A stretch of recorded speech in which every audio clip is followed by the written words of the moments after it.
मनापासून स्वागत आहे.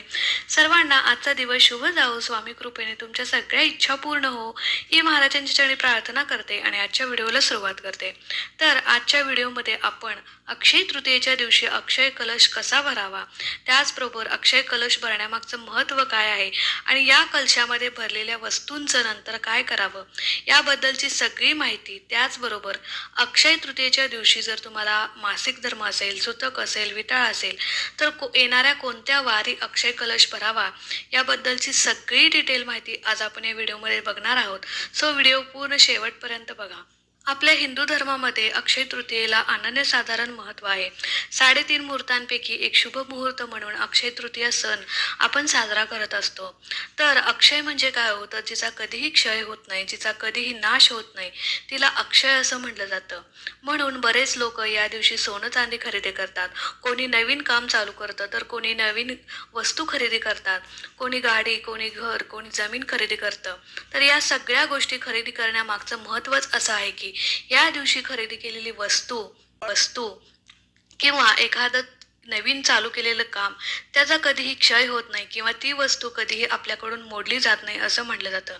अक्षय तृतीयेच्या दिवशी आपल्या घरातील नकारात्मकता, वाईट दोष दूर होऊन आपल्या घरामध्ये सकारात्मक ऊर्जा नांदावी, माता लक्ष्मीचं आपल्या घरी आगमन व्हावं, आलेली लक्ष्मी, पैसा घरामध्ये स्थिर राहावा, यासाठी आपण भगवान विष्णू आणि माता लक्ष्मीची पूजा करत असतो आणि अनेक सेवा उपाय करत असतो. तर त्याच उपायांपैकी आपल्याला हा उपाय करायचा आहे. असा हा अक्षय कलश आपल्याला अक्षय तृतीयेच्या दिवशी भरायचा आहे. बघा, हा उपाय जर तुम्ही कराल तर नक्कीच तुमच्या घरामध्ये माता लक्ष्मीचं अखंड वास्तव्य राहील. तर तुम्हाला काय करायचं आहे, तर अक्षय तृतीयेच्या दिवशी पहिल्यांदा सकाळी लवकर उठायचं आहे, स्नान वगैरे करायचं आहे. एका बादलीमध्ये थोडंसं पाणी घ्यायचं, त्यामध्ये हळद टाकायची आणि ते हळद मिश्रित जे पाणी आहे ते त्यानंतर आपल्याला भगवान विष्णू आणि माता लक्ष्मीची विधिवत पूजा करायची आहे. माता लक्ष्मीची जर तुमच्याकडे मूर्ती असेल तर मूर्तीवरती अभिषेक करायचा आहे. अभिषेक केल्यानंतर हळद, कुंकू, अक्षता अर्पण करायच्या, फुलं अर्पण करायची, गोडाचा नैवेद्य दाखवायचा आणि त्यानंतर भगवान विष्णूंची सुद्धा आपल्याला सेवा करायची आहे. बघा, भगवान विष्णूंची मूर्ती सहसा कुणाकडे नसते, पण जर तुमच्याकडे बाळकृष्णाची मूर्ती असेल तर तुम्ही तिच्यावरती अभिषेक करू शकता आणि त्याची विधिवत पूजा करून घेऊ शकता. माता लक्ष्मी त्याच घरात स्थिर राहते, त्याच घरात अखंड वास्तव्य करते जिथे भगवान विष्णूंची सुद्धा पूजा होते. म्हणून आपल्याला माता लक्ष्मी सोबत या दिवशी भगवान विष्णूंची सुद्धा पूजा करायची आहे. तर आता आपण अक्षय आणि हे सगळं करून झाल्यानंतरच आपल्याला अक्षय कलश भरायचा आहे. तर चला आता अक्षय कलश कसा भरावा किंवा पूजा कशी करावी ते आपण बघूया. तर हा अक्षय कलश जो आहे तो आपल्याला आपल्या देवघरापुढेच मांडायचा आहे. तर बघा, इथे मी एक छोटासा पाट घेतलेला आहे. जर तुमच्याकडे पाट असेल तर तुम्ही पाट घेऊ शकता, चौरंग असेल तर चौरंग घेऊ शकता. आता या पाटावरती मी एक कापड अंथरलेलं आहे आणि बघा, आपण कोणतीही सेवा करू किंवा कोणतीही पूजा करू, कोणताही उपाय करू, तो आपण अग्निदेवतेच्या साक्षीने करायचा असतो. तर इथे मी 2 समया घेतलेल्या आहेत आणि त्या समया मी आता प्रज्वलित करून घेत आहे. तर ही सेवा करत असताना किंवा कोणताही उपाय करत असताना आपल्या मनामध्ये भक्ती पाहिजे, श्रद्धा पाहिजे, तरच केलेली सेवा किंवा केलेला उपाय जो आहे त्याचे फळ आपल्याला मिळत असते. तर आता इथे मी 5 पिंपळाची पानं घेतलेली आहेत. बघा, तुमच्याकडे जर पिंपळाची पानं नसतील, तुम्हाला मिळाली नाही, तर तुम्ही विड्याची पानं सुद्धा घेऊ शकता. असं काही नाही की पिंपळाचीच पानं हवीत, तर तुम्ही विड्याची पानं घेऊ शकता, पिंपळाची पानं घेऊ शकता. तर अशा पद्धतीने मी इथं पिंपळाची पानं जी आहेत ते मांडून घेतलेली आहेत आणि त्यानंतर आपल्याला याच्यावरती तांदूळ ठेवायचे आहेत. तर एका प्लेटमध्ये मी तांदूळ घेतलेले आहेत आणि ते तांदूळ अशा पद्धतीने आपल्याला पिंपळाच्या पानावरती ठेवायचे आहेत. त्यानंतर या तांदळावरती आपल्याला हळद, कुंकू अर्पण करून घ्यायचं आहे.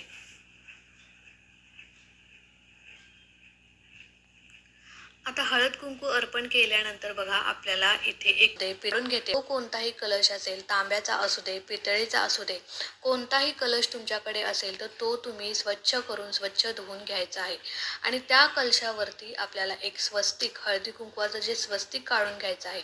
तर आता बघा, इथे मी स्वस्तिक काढून घेते आणि मग तुम्हाला दाखवते. तर या कलशावरती हळदी कुंकवाचं स्वस्तिक मी काढून घेतलेलं आहे आणि आता या कलशामध्ये आपल्याला काही वस्तू भरायच्या आहेत.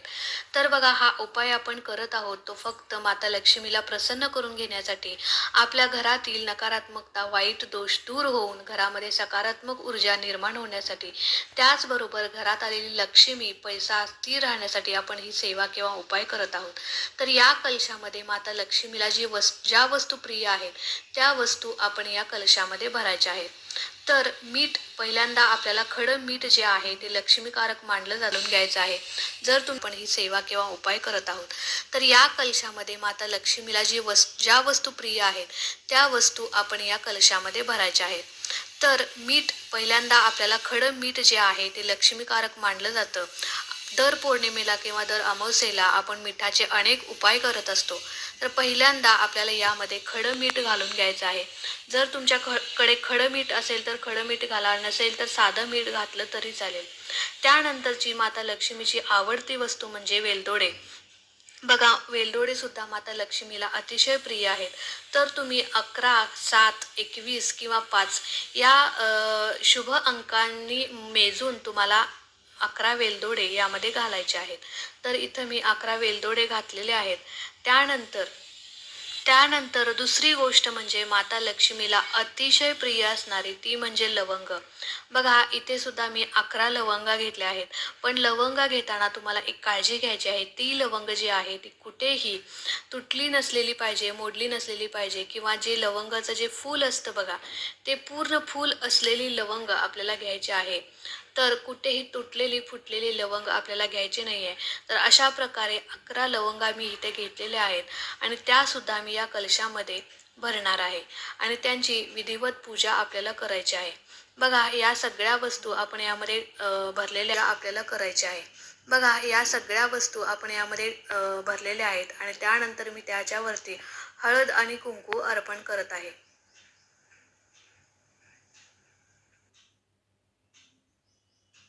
यानंतर आपल्याला माता लक्ष्मीला अतिशय प्रिय असणारी वस्तू म्हणजे पिवळ्या कवड्या किंवा पांढऱ्या कवड्या. बघा, माता लक्ष्मीला या गोष्टी खूप प्रिय आहेत आणि त्या सध्या तरी आत्ता माझ्याकडे नाही आहेत, पण मी त्या लवकरच घेणार आहे.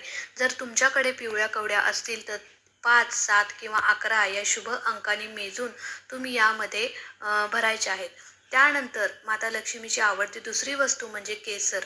तर या कलशामध्ये तुम्ही केसर सुद्धा घालू शकता. आता या सगळ्या वस्तू घालून झाल्यानंतर आपल्याला काही नाणी या कलशामध्ये भरायची आहेत. तर आता 1 रुपयाची 11 नाणी, 2 रुपयाची 11 नाणी किंवा 5, 7, 11, 21 अशा शुभ अंकानी नाणी आपल्याला घ्यायची आहेत. तर इथे मी 7 नाणी घेतलेली आहेत आणि ती नाणी सुद्धा मी या कलशामध्ये भरत आहे आणि त्याची सुद्धा आपण पूजा करून घेतलेली आहे. आता त्यानंतर आपल्याला काही नोटा घ्यायच्या आहेत. आता तुमच्या यथाशक्तीनुसार तुम्ही कितीही नोटा घेऊ शकता. 500च्या 4 नोटा घेऊ शकता, 2 घेऊ शकता, 100च्या 4 नोटा घेऊ शकता, 200च्या 4 नोटा, 2 नोटा, अशा कितीही नोटा तुमच्या यथाशक्तीनुसार तुम्ही घ्यायच्या आहेत आणि त्यानंतर या नोटासुद्धा आपल्याला या कलशामध्ये भरायच्या आहेत. आता हे सगळं भरून झाल्यानंतर आपल्याला या सगळ्याची विधिवत पूजा करायची आहे. हळद, कुंकू, अक्षता अर्पण करून आपल्याला या कलशाची पूजा करायची आहे. बघा, हा अक्षय कलश जो आहे तो वर्षातून एकदाच करता येणारा हा उपाय आहे आणि हा उपाय जर आपण करू तर याचा 100% फळ आपल्याला मिळत असतं.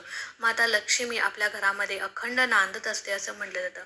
म्हणून अक्षय तृतीयेच्या दिवशी आपल्याला हा अक्षय कलश आवर्जून भरायचा आहे. तर इथे बघा, मी इथे अक्षय कलशाची पूजा विधिवत करत आहे. हळद, कुंकू, अक्षता अर्पण करून घेतलेले आहेत आणि त्यानंतर फुलं सुद्धा अर्पण करून घेतलेली आहेत. तर बघा, कधी कधी काय होतं की आपण खूप कष्ट करत असतो, खूप मेहनत घेत असतो आणि त्या मेहनतीची चीज आपल्याला म्हणजे आपली होत नसते, त्या कष्टाचं फळ आपल्याला मिळत नसतं. खूप पैसा येऊन देखील आपल्या घरामध्ये पैसा टिकत नाही, आलेला पैसा पाण्यासारखा वाहून जातो. घरी लक्ष्मी नांदत नाही किंवा आलेली लक्ष्मी स्थिर राहत नाही. म्हणूनच आपल्या घरामध्ये लक्ष्मी स्थिर राहावी, आलेला पैसा टिकून राहावा, यासाठी ही लक्ष्मी प्राप्तीची उच्च कोटीची सेवा आपल्याला अक्षय तृतीयेच्या दिवशी आवर्जून करायची आहे आणि माता लक्ष्मीचा आशीर्वाद आपल्याला प्राप्त करून घ्यायचा आहे. तर आता इथे फुले वगैरे वाहून झाल्यानंतर धूप, दीप, अगरबत्ती ओवाळून घ्यायचा आहे. विधिवत पूजा संपूर्ण करून घ्यायची आहे आता यानंतर या अक्षय कलशावरती आपल्याला काही सेवा करायच्या आहेत. बघा, अक्षय तृतीयेच्या दिवशी आपण कोणतीही सेवा करू, त्या सेवेचं पुण्य किंवा त्या सेवेचं फळ जे आहे ते आपल्याला शेवटपर्यंत आपल्या सोबत असतं किंवा आपल्याला मिळत असतं असं म्हटलं जातं. म्हणून लक्ष्मी प्राप्तीसाठी ही सेवा आपल्याला आवर्जून करायची आहे.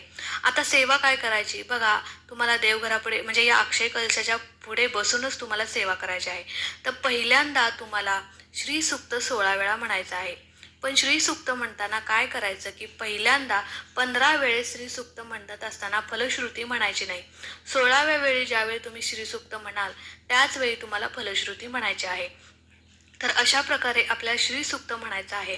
आणि श्री सुक्त म्हणून झाल्यानंतर म्हणजेच माता लक्ष्मीची सेवा करून झाल्यानंतर बघा, माता लक्ष्मीची सगळ्यात आवडती सेवा म्हणजे कोणती, तर श्री सुक्त. तर माता लक्ष्मीची सेवा करून झाल्यानंतर आपल्याला भगवान विष्णूंची देखील सेवा करायची आहे.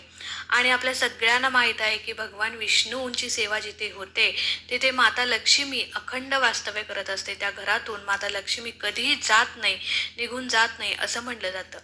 म्हणून माता लक्ष्मी सोबतच आपल्याला भगवान विष्णूंची सेवा करायची.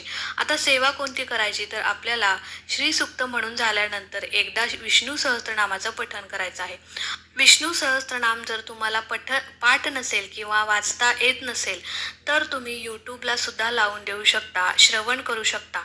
पण आवर्जून माता लक्ष्मीची सेवा करून झाल्यानंतर भगवान विष्णूंची सेवा आपल्याला करायचीच आहे.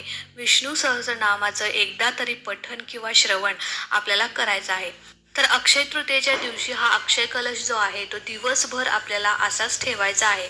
आणि त्यानंतर दुसऱ्या दिवशी आपल्याला देवपूजा वगैरे करून अक्षय कलश तिथून उचलायचा आहे. आणि त्यानंतर मध्ये ज्या आपण वस्तू टाकल्या आहेत त्या वस्तूंचं काय करायचं बघा, आपण जे खडे मीठ टाकलेलं आहे ते खडे मीठ आपल्या घरातील नकारात्मकता, वाईट दोष शोषून घेण्यासाठी टाकलं होतं. तर ते खडे मीठ जे आहे ते तुम्हाला तुमच्या बेसिनमध्ये टाकायचं आहे किंवा तुम्ही वाहत्या पाण्यामध्ये सुद्धा सोडून देऊ शकता. आता यानंतर तुम्हाला एक पिवळं किंवा लाल कापड घ्यायचं आहे आणि त्यामध्ये ज्या आपण कलशामध्ये वस्तू टाकलेल्या होत्या, मग वेलदोडे, लवंग, नाणी किंवा पिवळ्या कवड्या असतील, या सगळ्या वस्तू तुम्हाला त्या पिवळ्या कपड्यामध्ये बांधायच्या आहेत आणि त्याची एक पोटली तयार करायची आहे. आणि ती पोटली जी आहे ती तुम्हाला तुमच्या तिजोरीमध्ये ठेवायची आहे. पुढच्या अक्षय तृतीयेपर्यंत ती पोटली तुम्हाला तुमच्या तिजोरीमध्येच ठेवायची आहे. आता ज्या आपण नोटा घेतलेल्या होत्या तर नोटांचं काय करायचं बघा, या नोटांची आपण पूजा केलेली आहे. म्हणून या नोटा ज्या आहेत त्या आपल्याला देवाच्या कामासाठी वापरायच्या आहेत. या पैशातून तुम्ही एखादी देवाची मूर्ती घेऊ शकता, देवासाठी एखादं सामान घेऊ शकता. तर अशा प्रकारे शुभ कामांसाठी हे पैसे आपल्याला वापरायचे आहेत. आता जर तुम्हाला अक्षय तृतीयेच्या दिवशी मासिक धर्म असेल, सुतक असेल, विटाळ असेल आणि इच्छा असून सुद्धा ही सेवा तुम्हाला करता येत नसेल तर येणाऱ्या शुक्रवारी तुम्ही ही सेवा करू शकता. येणाऱ्या शुक्रवारी अक्षय कलश तुम्ही भरू शकता. तर बघा, अखंड लक्ष्मी प्राप्तीची, माता लक्ष्मीची ही उच्च कोटीची सेवा आपल्याला अक्षय तृतीयेच्या दिवशी सगळ्यांना आवर्जून करायची आहे. आणि माता लक्ष्मीचा आशीर्वाद जो आहे तो आपल्याला प्राप्त करून घ्यायचा आहे. तर आजचा व्हिडिओ तुम्हाला कसा वाटला, व्हिडिओ आवडला असेल तर व्हिडिओला नक्कीच लाईक करा, शेअर करा. चॅनलवरती नवीन असाल तर चॅनलला सबस्क्राईब नक्की करा. भेटूया अशाच एका नवीन सेवेसोबत, नवीन व्हिडिओसोबत. तोपर्यंत खुश राहा, आनंदी राहा आणि सगळ्यात महत्त्वाचं स्वामींची सेवा करत राहा. श्री स्वामी समर्थ.